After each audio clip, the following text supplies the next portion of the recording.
análisis de hoy con Rubén Aguilar. 7 de la mañana ya con 42 minutos. Saludo con mucho gusto a Rubén Aguilar, analista político. ¿Cómo estás, Rubén? Buenos días. Buen día, Alejandro. Buenos días, Alejandra. ¿Qué tal? ¿Cómo estás? Buenos días, Rubén. Bienvenido. Pues adelante con tu tema del día de hoy, Rubén. Pues mira, dentro de 4 días van a ocurrir 12 elecciones a gobernador en otros tantos estados del país. Y es una situación bastante interesante, digamos, incluso inédita. Antes unos cuantos años atrás, no muchos, uno sabía quién iba a ser el ganador. Y en esta elección, en este momento, quedan probablemente solo en 3 lugares de manera contundente, porque los márgenes son por arriba de los 10, 12 puntos. El candidato ganador, que es el caso de Hidalgo y Sinaloa para el PRI, y es el caso de Puebla para el PAN. Y en el resto, estrictamente, de los estados en disputa, están en empate técnico. Esto habla de una realidad de competencia en el país, de que el electorado tiene diversas opciones y que también los partidos son competitivos en diversas zonas del país.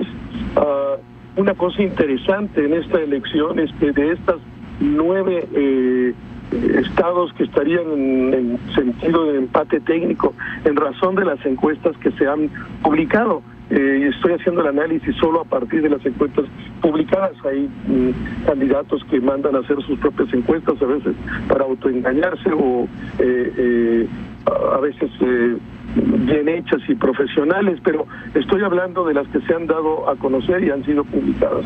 Y en todas también hay un elemento que resulta muy novedoso, que es que hacia el 30%, en algunos casos un poco más, en otros casos un poco menos, de las personas a una semana de que ocurra la elección, dicen que no están decididas o quieren ocultar su voto, y es un porcentaje muy muy alto, y eso implica la posibilidad de que se decida pues el mismo día de la elección este empate, haya estos desempates a partir de este electorado que no quiere decir por quién va a votar, o simplemente quiere esconder su voto.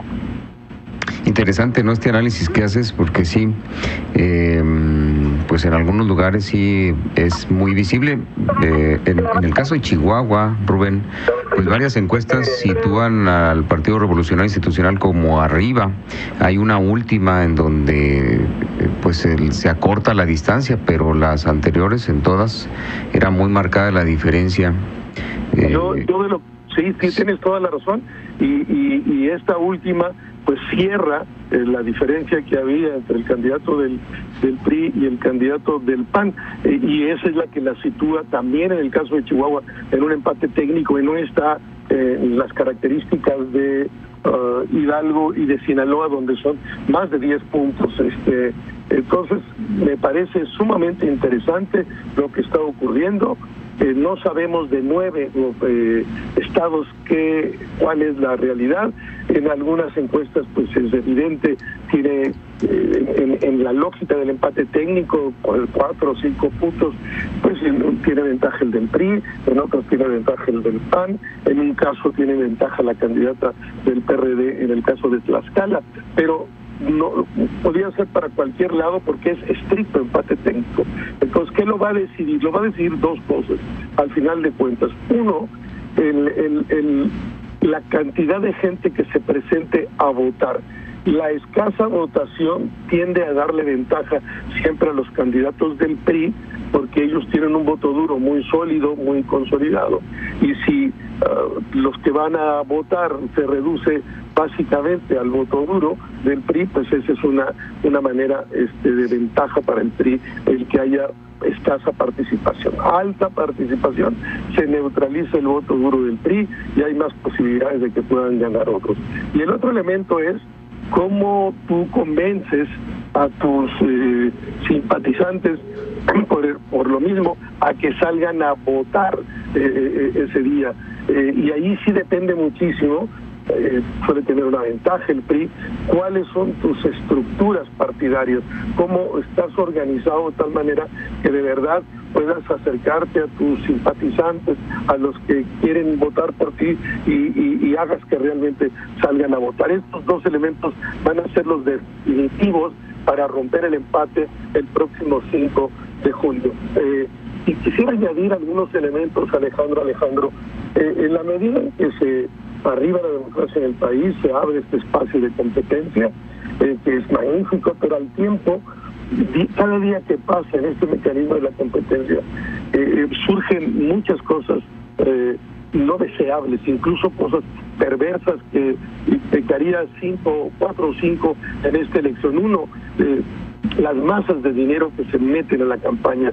Todo el mundo sabe, los órganos electorales locales, lo sabe el Instituto Nacional Electoral, lo saben los partidos, lo saben los candidatos, que en todos lados más o menos se gasta 10 veces más de lo que dice la ley. Todos los que han investigado estos temas proponen con elementos sólidos de que se gasta 10 veces más. Dos, esta relación muy perversa entre los medios y las campañas. Tú estás viendo periódicos que un día sacan una con 8 puntos para el candidato del PAN y al día siguiente con 8 puntos para el candidato del PRI, y entonces pues se pagan para que aparezcan estas encuestas en los medios, o que ciertos candidatos no aparecen porque no pagaron lo suficiente que planteaban los medios, etcétera. Hay un problema muy serio en este sentido en el país, en esta relación perversa medios-campaña. Un tercer elemento que caracterizó las campañas en este caso, pues es esto de las campañas sucias o negras. Se vale decir todo esto, es absolutamente amoral. Muchas cosas son ciertas de estas gentes, muchos de estos políticos son corruptos, han dedicado su vida a hacer crecer su fortuna a partir de la función pública, pero en otros casos, además de estos elementos, hay un montón de cosas que son calumnia, que se sabe que son mentiras, pero se vale todo. Y unos y otros dicen lo que les dé la gana. Otro elemento que también ha estado y caracterizado esta elección es este mercado de encuestas, ¿no?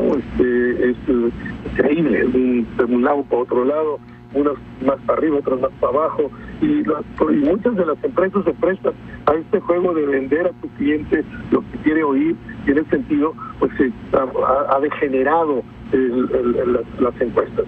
Y último, todo este crecimiento en algunos estados más que otros de darle a los posibles electores cosas que no solo son aquellos tradicionales de la camiseta, no refrigeradores, televisores, tinacos. Entonces hay la competencia, que en sí misma es virtuosa, ha traído una serie de problemas muy graves que pienso pueden ir increciendo y hablan de un problema muy serio en términos del proceso electoral mexicano. Rubén, ¿tú rescatarías alguna campaña? ¿Viste algo novedoso en este periodo electoral? No, nadie. Todo fue, lo único novedoso fue la porquería. Ese creció de manera exponencial las campañas negras o sucias, utilizando cualquier cosa en la lógica de se vale todo por ganar, no importa que sea verdad o no sea verdad. Y eso es lo que me parece como más característico, novedoso, fresco, distinto, contenido. No lo veo de verdad. Puedo equivocar y no haber tenido análisis suficiente de los 12 procesos, pero no veo nada especialmente interesante en términos de que se pusieran a reconocer propuestas, sino todo giró básicamente en torno a las campañas negras o sucias. Y con respecto a la votación, ¿crees que aumente este periodo electoral? Pues mira, la única posibilidad que la gente que no es de el PRI, de que tuviera aspiraciones a ganar, solo lo puede hacer en la medida que crecen las votaciones. Tradicionalmente, para un gobierno estatal anda en torno al 50-55% es lo que vota, es el promedio que vota, y eso tiende a favorecer al PRI, que trae un voto de 28-30% duro. En la medida en que va arriba de los 60, crece, del 60% de participación, crece las posibilidades de los candidatos que no son del PRI. Entonces, bueno, pues no hay mucho que rescatar en cuanto a las campañas que se vieron no solamente pues en nuestro estado, sino en todo el país, Rubén. Yo pienso que no, más que estos signos de preocupación, dinero brutal, acuerdos rarísimos con los medios, encuestas truqueadas, publicadas como fueran buenas y hay cuotas para que se puedan pagar en los medios. Todas estas cosas me parece que es lamentable en general. Mi impresión es que ha sido interesante, pero al tiempo, por esta situación de competencia y empate, pero al mismo tiempo muy lamentable, y hay que analizarlo con mucho cuidado. Y un último elemento, probablemente menos en el norte, pero más hacia el sur del país, es el crecimiento de la presencia de Morena, ¿no? Que tiende, en el caso de Veracruz, prácticamente está empatado con el PAN y con el PRI, el candidato de Morena. No es el caso del norte, que suele ser menos, ha crecido menos, pero también este fenómeno de Morena pareciera ser que crece desfondando al PRD. El PRD, habrá que ver el día 5 qué pasó con el PRD también, qué pasó con Morena, qué pasó con las fuerzas de la izquierda mexicana. En términos electorales, yo tengo la impresión que en todos los casos va a crecer Morena, menos en el norte, más en el sur, y va a crecer desfondando al PRD. Bien, pues muchas gracias por este comentario de este día, Rubén. No, gracias a ustedes, abrazo. Igualmente, muy buenos días. Rubén Aguilar, analista político. Vamos a hacer una breve pausa, enseguida regreso.